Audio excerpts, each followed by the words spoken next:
Hey guys, welcome back to The Readers. I hope you are having an amazing day. Let's get right into the stories. The first one is an entitled people's story. 3 years ago, I walked away from my soul-crushing investment banking job in the city. 80-hour work weeks, fluorescent lights, and office politics had worn me down to a shell of myself. My grandfather's passing, while devastating, provided an unexpected path forward when he left me his cabin on 5 acres of woodland property about 2 hours from the city. Grandpa was something of an eccentric genius. A retired electrical engineer, he'd converted the cabin to be completely off-grid back in the early 2000s when most people still considered that kind of lifestyle reserved for doomsday preppers or extreme environmentalists.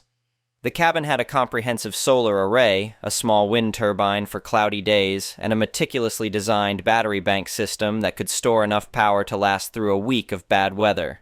The first 6 months were a steep learning curve. I'd spent weekends with Grandpa at the cabin growing up.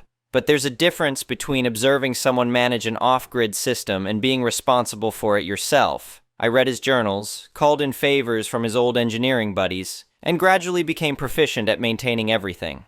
I even expanded the system, adding more battery capacity and upgrading to more efficient panels. Life was peaceful.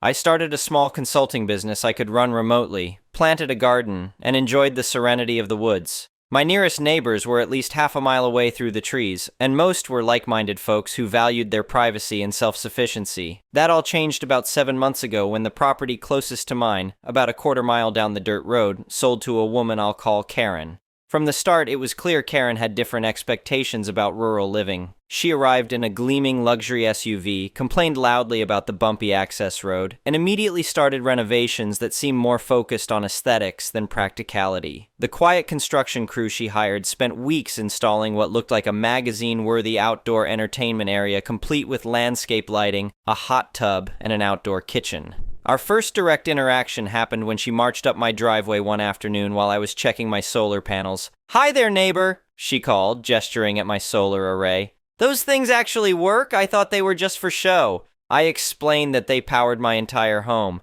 "But what about at night, or when it's cloudy?" she asked, peering skeptically at my setup.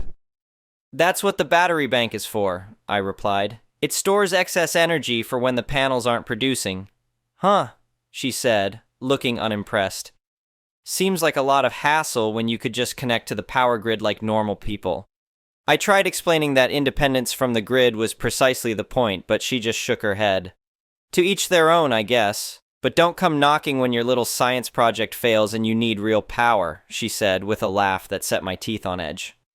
Over the next few months, our interactions followed a similar pattern. She'd make dismissive comments about my hippie lifestyle while simultaneously complaining about her own electricity bills. When I suggested she could look into her own renewable energy options, she scoffed. "I'm not living like some backwoods hermit just to save a few dollars," she said. "I need reliable power for my life." Her life, as far as I could tell, involved running her hot tub daily, keeping her outdoor area lit up like a stadium at night, and cranking her air conditioning so high you could feel the cold air radiating from her windows on a summer day. I'd largely decided to just avoid her when I noticed something strange with my power system. About 3 months ago, I started seeing unusual drops in my battery levels overnight. At first, I chalked it up to some inefficiency in the system or perhaps a battery beginning to fail. I spent weeks troubleshooting, even ordered a new charge controller thinking that might be the issue. Nothing helped. In fact, the problem seemed to be getting worse. Some nights my batteries would drain by nearly 30% more than my typical usage should account for. As someone who had meticulously tracked my power consumption for years, these numbers didn't add up. One Saturday morning, after a particularly bad power drain, I decided to do a complete inspection of the entire system. I checked all connections, tested the batteries individually, and then began walking the perimeter of my property to make sure there weren't any issues with the wiring from the panels. That's when I saw it.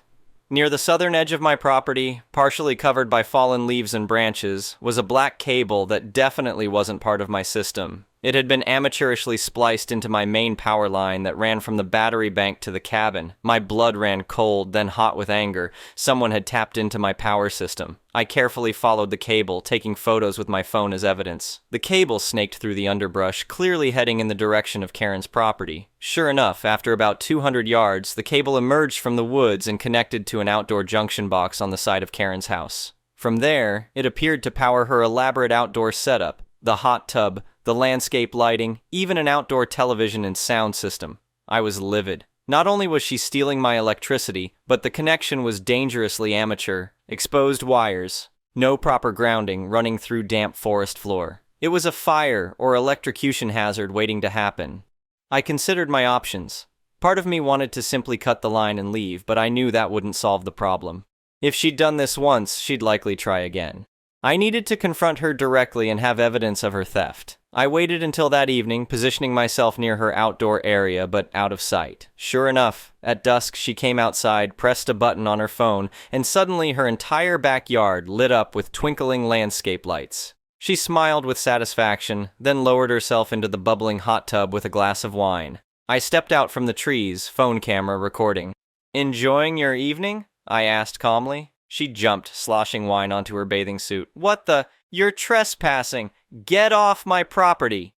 "Interesting accusation coming from someone who's stealing electricity from me," I replied, keeping my voice level. Her face cycled through several expressions: shock, confusion, and finally, indignation. "I don't know what you're talking about," she said, but her eyes darted to the junction box where I'd discovered the illegal connection. I held up my phone, showing her the photos I'd taken. "I've documented the entire illegal line from my power system to yours. Want to explain that?" That's when things got truly bizarre. Instead of apologizing or even trying to deny it further, she went on the offensive. "Oh, please," she scoffed. "You have all this extra power you're not even using. Do you know how much the electric company is charging these days? It's highway robbery. Besides, my brother-in-law who installed this said it's perfectly safe." I was momentarily speechless. "You do understand that my system costs thousands of dollars to install and maintain, right? That I carefully calibrate my usage to ensure I have enough power? That what you've done is literally theft and incredibly dangerous?" "Theft," she laughed. "It's just borrowing from a neighbor. I thought you off-grid types were all about sharing resources and community support." "Community support doesn't mean stealing someone's resources without asking," I said. "I want this connection removed immediately, or I'm calling the sheriff." Her face hardened. "Go ahead. No one's going to care about your little power squabble, and good luck proving I did anything." I held up my phone again, still recording. "I already have proof, and the electrical code violations alone would interest the county inspector." That struck a nerve. She stood up in the hot tub, pointing a finger at me. "You listen here. I have friends on the county board. One word from me, and they'll be looking at your little hermit setup with a microscope. You think everything you've built here is up to code? Want to find out?" I left after making it clear that the connection needed to be removed by the next day. It wasn't. Instead, when I checked the following morning, the amateur cable had been better concealed with dirt and leaves, but was still very much in place. I decided it was time to approach this methodically. First, I contacted a licensed electrician to come document the illegal hookup and the potential dangers. He was appalled, taking extensive photos and providing me with a written assessment that called the setup a fire hazard of the highest order.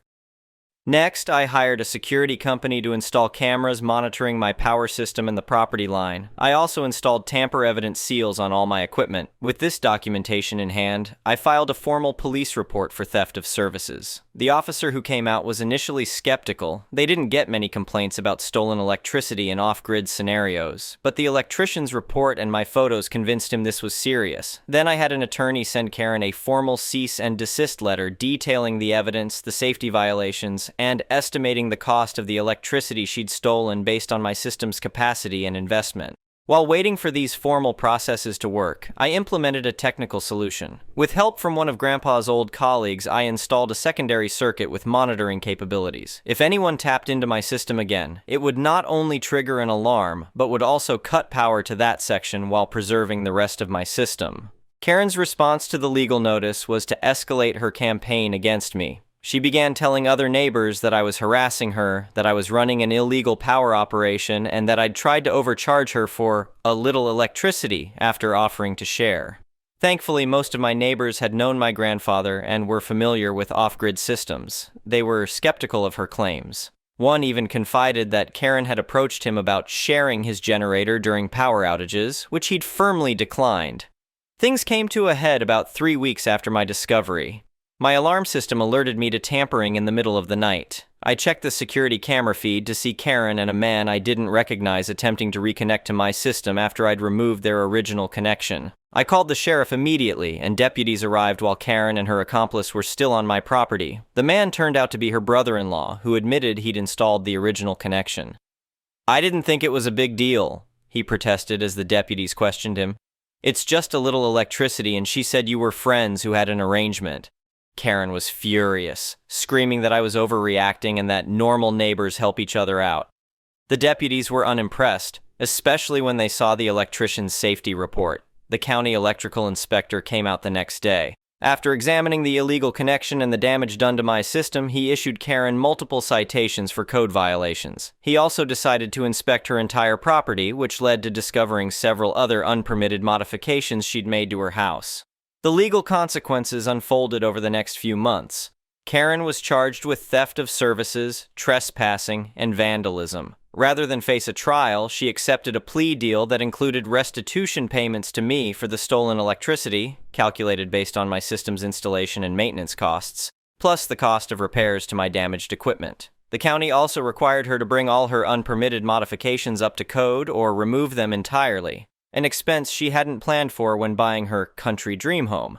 The final blow to her ego came when she applied to the electric company to connect her property to the grid, something she'd never done because she claimed it was too expensive. Now, with her illegal source of power cut off and facing hefty fines for using her generator past permitted hours, she had no choice. The electric company quoted her over $15,000 to run lines to her property and connect her house, a cost she might have avoided if she'd looked into legitimate solar options like I'd suggested months earlier. 6 weeks ago, I saw moving trucks at her property. Karen was leaving, having sold her house at a considerable loss after less than a year of ownership. The new owners are a retired couple who immediately introduced themselves to all the neighbors and expressed interest in learning about sustainable living. Ironically, this whole ordeal improved my life in unexpected ways. The security upgrades I made to my system are now a model that other off-grid homeowners in the area want to implement. I've started hosting monthly workshops about legal and safe off-grid living, which has connected me with a community of like-minded individuals. One of those individuals is the electrician I hired to document Karen's theft. We've started dating, and she's helping me design an expanded system that would allow me to run a small business from the property. Sometimes I think about sending Karen a thank you note. Her entitled actions forced me to improve my security, connected me with my community, introduced me to someone special, and ultimately made my off-grid lifestyle more robust and satisfying than ever before. But instead, I just enjoy my peaceful evenings on the porch, watching my reasonably lit garden and knowing that every watt of power I use is generated sustainably, stored efficiently, and, most importantly, mine. The next one is a pro-revenge story. This story is in 4 parts, and I apologize for the length. I also apologize for any teacher slang I use, as it is like second nature to use it just like military cargo was when I was in the military. Basically, I was told that all the assistant vice principals in the district, other hand at the high school, were being let go, and a teacher on assignment, TOA, was going to take our jobs. I was not heartbroken over this, but was treated badly by the new admin team taking my job and my principal's job. Also, I tried to help my staff on my way out, and it seems my bosses cared more about their images than my staff's happiness. So here is the story. Part 1. So, none of the other admin in my district had received our contracts for the coming school year yet. I was wondering what was going on, but I heard rumors about a pay scale shift, and that was the reason for it. I found out Wednesday what is actually happening. Every assistant principal and vice principal in the district, why we have 2 different titles, I have no idea, is not getting renewed contracts, except the ones at the HS. Their positions is being eliminated, and their jobs are being replaced with a new position that pays a teacher's salary plus a $2,000 stipend. They are replacing the APs with learning coordinators. Apparently the budget is the given reason, but I also heard rumors from someone at the district office. Each of us APs VPs were scheduled to meet with one of the ASST Supers Wednesday. We thought it was about our contracts, and we were correct. When I arrived, the acting superintendent was there with the head of HR. I was told about the elimination of my position, but not the reasons why. I was then given an option for the coming school year. I could go back into the classroom, I could work in the district office, or I could apply and interview for the new positions that is replacing my job. What the duck? I wouldn't care one lick if I was told that my position had been cut completely and I needed to go back into the classroom. I love the classroom. I miss teaching full-time. However, to tell me to apply and interview for a job I already have is bullcrap. We were told to give the district our answers by Friday and they would draw up contracts or schedule interviews. Wednesday afternoon, I went to see Tony, who is an ASST, superintendent and one of the few decent leaders in the school district. I heard from Tony that there was an internal shakeup, but he wasn't allowed to talk about it or even give me a hint about what happened. However, one of the ASST supers was being reassigned, aka demoted, to being the principal of my current school. My principal was not coming back due to health reasons. The superintendent was released from his contract, and my school's new learning coordinator position had already been filled. Who filled it? A school counselor from one of the high schools who just happens to be a friend and lackey of the ASST. Sup. That is now the new principal. So early this morning I gave them my answer. I decided that I didn't need until Friday to decide. I tried to make sure I sounded professional, but I made sure that my message was getting across by speaking with authority. I went into the acting superintendent's office and told him that I thought that laying off a bunch of people so they could hire others to do the same job but at less pay was bullcrap. I told him that the way the school district handled certain situations was idiotic. I then gave several examples. I next told him that he was going to ruin a perfectly good school with an amazing team of educators by putting a lazy, mean, parent-pleasing person in as its new principal and letting her put a lackey in as her second in command. I said that she was as useless as a screen door on a submarine and as mean as Dolores Umbridge. I finished the 3-minute speech by stating that I will work my ass off and finish the school year strong. I will prep things for the next school year so that the teachers have an easier time. I also let him know I would never work at or recommend the district to anyone ever again. Then I left letting him know that I expect an amazing letter of recommendation by the end of the school day Friday afternoon since I earned it for my service the past few years. So what am I going to do now? Well, I called up an old friend Wednesday who is currently a principal at a STEAM charter school that's part of a chain of charter STEAM schools and asked if he had a teaching position available. He's been asking me every year for the past 5 years to come work for him. He told me he had 3 openings and I could have my pick of them. So next year I will be drum roll please, 6th grade teacher, and I am very happy about it. I even get to design my curriculum as long as it meets state standards. I could apply elsewhere for admin positions, but I think I need a break from school leadership. I need to love my work again like I used to as a teacher. Yes, there are many challenges, and sometimes I hated going to work, but I do love being a teacher. I feel bad for my current staff because the regime change will hit them hard, but there is nothing I can do about it. I wish I could help them. The most I could do would be to take a teaching position at my current school, but then I would be miserable with them and be helpless to do anything to aid them. So for myself and my daughter, who I love more than anything, I am making the move to a new school and going back to what I enjoy doing, teaching.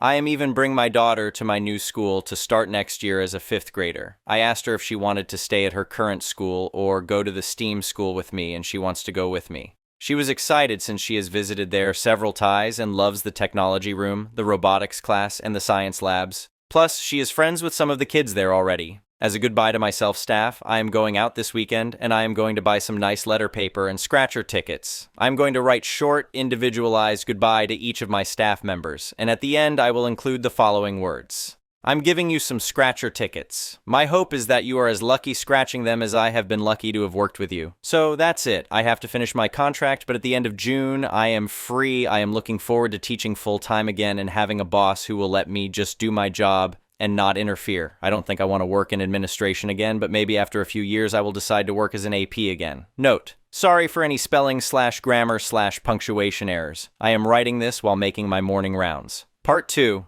So I put together goodbye gifts for all my staff and I'll be handing them out Friday, their last day with kids. They have a bunch of goodies that I posted about weeks ago. I was thinking this weekend about how to give the finger one more time to the district office and help my teachers out, even in a small way, so I came up with it Sunday night. My district requires each teacher to attend additional training throughout the year. These are outside of the regular staff development trainings. They are run by district staff, SPED teachers, and admin. The training normally lasts 3 hours, and the teacher gets a certificate for the time spent in the training. Each teacher is required to attend 24 hours of these before the end of the school year. Most teachers take them over the summer if they are offered, so they don't have to take them during the school year. So yesterday morning, before work, I was making copies of the certificates for all the courses I have run here the past few years. classroom management strategies, lockdown procedures, social studies strategies, math strategies, reading comprehension, and environmental print. I am going to fill them out with each of the teachers' names and number of hours. I am adding all the times I ever spoke to the staff about these topics and putting down hours to correspond, rounding up to the nearest hour-ish. Wouldn't you know, each of those topics was 3 to 5 hours in length. Each staff member will have exactly 24 hours worth of training. I filled out the dates of the training for the 2022-2023 school year. Oh, and I have an attendance sheets with all of their names and have them marked as being present. Asterisk note. I checked with district, and since I am still an administrator into the summer, I am allowed to run these training over the summer before I leave. Now they can have their summer to themselves and not worry about taking classes during the school year. They can if they wish, but 99% of teachers here hate the mandatory training hours. I hope the staff likes the present. Part 3. Since Friday, I am no longer a school administrator. I technically have another week to work, but I took vacation during that time because, well, screw them. Now, I spent the last week packing up, giving aid and comfort to my now former staff, and causing problems for the new administrators who are a-holes. Now, besides giving the entire staff a year free from additional PDs, I wasn't planning on causing any more problems. Just quietly leave and drive off into the sunset. Shane style. But no, apparently I don't deserve a quiet week. The new principal, demoted from ASST Super, and her new teacher on assignment, TOA, decided for some reason to be rude to me. There was only one response to that. I aimed to misbehave. How were they rude to me, you ask? First off, they ordered me to hurry and clean out my office. Apparently, the TOA wanted to start redecorating my office. I was literally told, get all your personal stuff out of here ASAP. She wants her office now. I still had a week to work there and actual work to do. Second, the new principal tried to steal my personal chair and my personal office supplies and decorations. That chair was a gift to me from a friend. I found her just wheeling it out of my office and into hers. My desk supplies and a banner from my wall were stacked on its seat. I told her that it was my personal chair, not the district's. She said, okay. The very next morning, I found it missing. She had moved it into her office after I left for the day. Third, I was given a list of tasks to complete by Friday by the TOA, who is in no way, shape, or form my boss. These were not my job to do, and are in fact the incoming admin's duty to complete. Stuff the new admin are supposed to do. Things like put together a new staff packets, schedule next year's PDs, fill out and submit request forms, ECT. Finally, I was talked down to every single day by the new admin team. I was spoken to as though I were the hired help and they were the royal idiots. Seriously, I speak to a waitress that messes up my order with 20x the amount of respect that they showed me. They actually tried to get my attention by snapping their fingers at me. Like that would work. Asterisk note. The new principal also has made some pretty anti-LGBTQ plus comments. I don't like narrow-minded people. So, I decided to do as I was told. I was a soldier, so I know how to follow orders. 1. I removed everything that was my personal property. That included my chairs, decorations, the stress relievers, punching bag, ECT, the fridge from the office, and the file cabinets in my office. Yes, I bought government surplus cabinets because I didn't have any. All my files and all of my former principal's files were in there. I had even bought the manila folder I used in it. So, I took every piece of paper out of my cabinets, removed them from my labeled folders, and stacked them on the floor into one large pile. There is no order to how they are stacked. I took my chair from the principal's office while she was in a meeting with parents. I just walked in and rolled it out. She stopped talking to the parents to ask what I was doing, and I responded that I was taking my personal property out ASAP as I was ordered to do. I had an old medium-sized fridge I had placed in the office workroom for office staff to store their food in, but it is mine, so I took the fridge. I brought in right out the front door and loaded it into my truck. I even took the new admin's food out of it and left them on the table. It's my fridge. I warned the rest of the office staff I was taking it, but forgot to tell admin. Darn. 1. I copied all my digital files over to a flash drive and then deleted everything off my work Google Drive, anything I personally created or designed. 2. Copied all my emails too. 3. I informed the staff that if they need time off next year and need it approved, to submit the forms to me this week. I got several, and they are all now approved. I got this idea from someone who messaged me here on Reddit and suggested I do this. Thanks for the advice.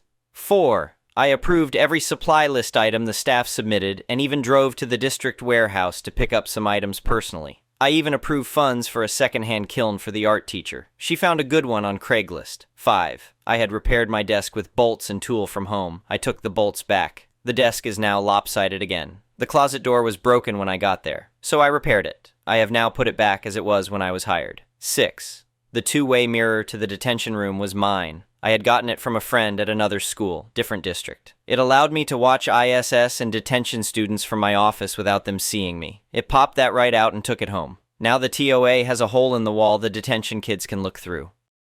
7. I had put together all the lockdown buckets and fire drill bags myself with my own money. I took all of them back. This I felt bad about, but I will give them out to the staff at my new school. 8. I put a rush order on all classroom and building repairs and have an approved order to have every classroom repainted. 9. I assembled new staff packets and the new school year binders. Besides the basics of what is required, I have included throughout the binders in random places Dilbert cartoons, famous Harry Potter quotes, the lyrics to Nickelback's How You Remind Me, I Kissed a Girl by Katy Perry, All Star by Smash Mouth, and We Built This City by Starship. A map of the area where I marked all the good places to eat lunch off campus. Funny Far Side teacher comics, cheesy teacher jokes, the union contact info, crosswords, Sudoku, and word searches. A list of educational lawyers, just in case. I also included in the binder the admin Wi-Fi password for them since that signal is stronger for some reason. 1. I went ahead and wrote out the PD schedule for next year. Oddly, every Wednesday is listed as free time or work in your classroom. I'm sure they will change it, but I don't know when they will find out what it says.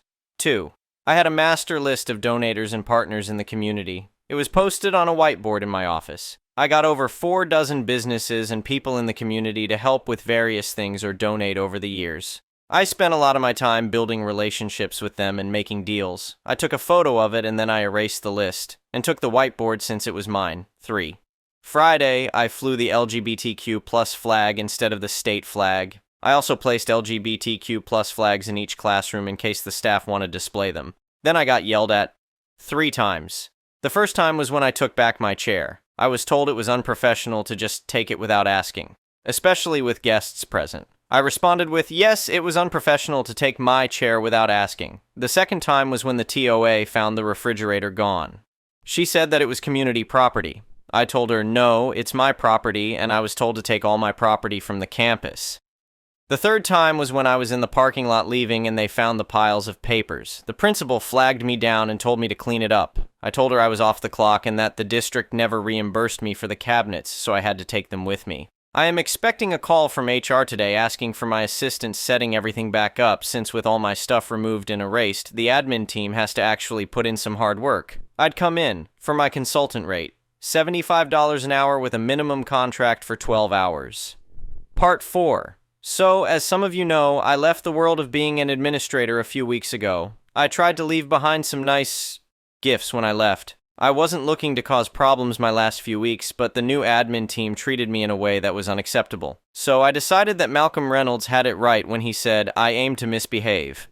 Well, the Tuesday after I left, I received a call from HR. I ignored it. I then left for a road trip with my daughter, where we went to San Francisco for a few days and went to 2 Giants games. Unfortunately, they lost both games. While we were on our trip, they called and emailed me at my personal email account. My work one was deleted by them. I ignored the calls and never opened the emails. My daughter and I then went to Disneyland for a few days of fun and then returned this past Friday. I then checked the voicemails and emails. I was asked, begged, and then ordered to come to the HR for important meetings. It is very important that we speak to you as soon as possible, is what they said repeatedly. So yesterday I went into the district office wearing cargo shorts, a shirt I got at Disneyland, and flip-flops. I don't work there, so I don't need to dress up.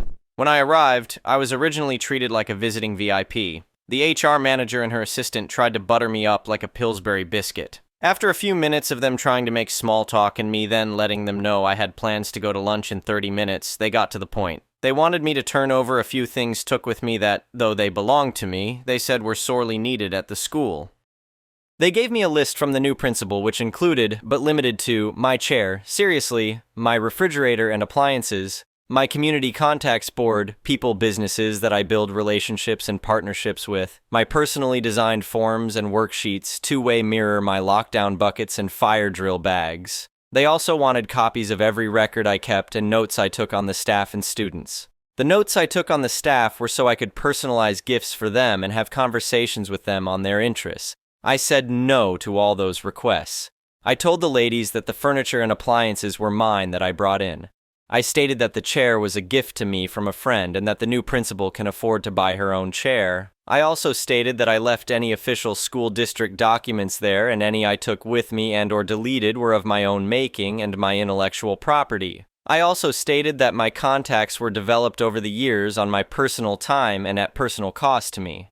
I also stated that everything I took that I had submitted reimbursement was never reimbursed. I kept my records and pay stubs. I never saw a red cent from those submissions. They offered to pay me for some of the items and gave me a rough figure of what the district would pay me to return the fridge, the forms, buckets, bags, mirror, and contact board. I told them that I did not want to hand them over to the new admin team since they had treated me so poorly. They asked me again and tried to reason that some of those things could be interpreted as school property. I told them that they were welcome to try and force me to return anything that was legally mine to them, but I would be willing to fight it in court. I also told them that those two new administrators made me uncomfortable and that their treatment of me could be considered making a hostile work environment, especially when they tried to make me do their jobs for them. I then gave the HR team my lawyer's info. Asterisk note. I dated a lawyer after my divorce for a few years and we are still good friends, and she has offered herself as my forever retained lawyer that I can use her name and she'd help me if she could.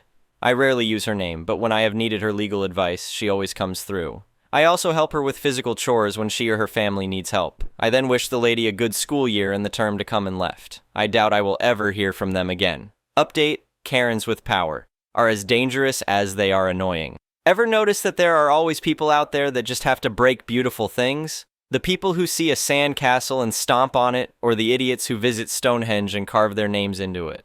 Why? Note: the new principal is the kind of person who smiles when things go wrong because she has already thought of someone to blame it on. So, as some of you may know, I am starting my new job in a week and a half. I haven't heard back from my old district since I met with their HR department after my road trip with my daughter. But Monday I heard from the senior secretary, aka office goddess, of my old school. She's been at the school for something like 20 years and knows everything that is going on there. It's her turf. She cares about the kids and the staff, and she is amazing. Well, I got a call from her and she asked if I would do a welfare phone call to one of my former staff members who we will call Beth. I asked her why does she want me to call and why me instead of the someone who still works there. I don't work there anymore, and I am sure someone at the school would be better suited for it, like a counselor. Then she told me why she wanted me to call. So, the new principal and TOA have made several changes to the school in their short time there. According to the office goddess, they have eliminated the house system. The old principal and I created 4 houses to have the kids compete year-round for points with prizes for the top house each year. Right. Moved 8 teachers to different grade levels at the last minute, including moving a teacher who has spent her career, 15-ish years, only teaching kinder to teach the 6th grade. Canceled several staff activities including the monthly breakfast bash and the welcome back competition, usually laser tag or bowling. Ordered special office desks for themselves that can be raised and lowered depending on if they want to sit or stand. She said that the ones ordered run something like $500 a pop, but worst of all, moved the librarian, Beth, to teach middle school ELA. Now, Beth is a very kind and well-liked staff member. She is hardworking and also adaptable. She is also certified in early childhood ed, Elam ed, and secondary ELA. She also has cancer. She has been fighting it for a few years now. I've watched her struggle and keep fighting it. I've also watched a healthy, athletic woman of about 130 pounds drop to a pale shadow of that which couldn't weight more than 90 pounds soaking wet. Beth was a teacher for years at my old school, but a while back, when she found it hard to teach while going through chemo, I made her the librarian and fought to keep her at her teacher's salary. The district fought me, saying an aide was cheaper and could do the job. I wrote a post on here about it a while back. Officially, Beth is the school's media specialist, library arts teacher, and an ELA support specialist. Unofficially, her job is to basically reads to the younger students, encourage them to read, helps older students with their research, and helps older students learn how to cite their work. The position also gave her plenty of time to rest, let her go to medical appointments easily, and gave her a bathroom next to her desk since she needed to go more often now. Plus, it kept her pay the same and kept her health insurance going. It was a rare example of a true win-win. I had an amazing librarian and she got paid, benefits, and a lighter workload so she could heal. Well, the new principal, in all her Jar Jar Binks wisdom, has decided that Beth would be better off in a classroom again and that parent volunteers should run the library. It saves money and puts Beth where she is useful, according to the admin's twisted sense of logic. And yes, they know of Beth's condition and why she is in that post. Beth found out Friday about the reassignment. Yes, it is legal as her contract doesn't specify librarian, just teacher and her pay scale level. Beth tried to explain the situation to the idiotic woman who, if you gave her a penny for her thoughts, you'd get change back. But she doesn't seem to care. She says that Beth will be just fine in the classroom and will really help the kids academically. So I called Beth yesterday and we talked for about half an hour. She told me that she may have to resign because she can't keep up with the rigors of teaching middle school ELA in her condition, which is not improving, unfortunately. She is supposed to go through another cycle of chemo treatments soon. I told her I wish I could help her. She said she may just become a substitute and work when she can. She said she is covered under the husband insurance already, but ours was better. I feel really bad for her. I suggested that she go to HR and let them know that if she is moved back into a full-time classroom, that it would have a negative effect on her health and put her at risk. I also told her to get notes from her medical providers stating her case to stay in her less stressful position. I then gave her the name and phone number of a lawyer that specializes in educational law. I also let her know that I would help her find work if she wanted me to. I have already reached out to a few people I know. I contacted my ex-wife's sister-in-law who works for a nonprofit that provides digital literacy and citizenship programs for people who come to the US. She said she might be able to hire her on to give remote lessons via Zoom. So let's keep our fingers crossed. This is a perfect example of what happens when people with the compassion of Ted Bundy and the ego Donald Trump are put in charge of others. The new admin team cares more about the budget and losing like they do something rather than what's best for the staff and students. I don't know what day in history it was when educators stopped leading schools and the politicians and the parent pleasers looking for a pay increase took over, but it was a dark day for us all. I wish I had a happier story to share, but my old school is going to hell in a handcart according to the office goddess. I wish all of you a great coming school year. Thank you for watching. I would really appreciate it if you could like the video and subscribe to our channel if you haven't already. We'll see you again tomorrow.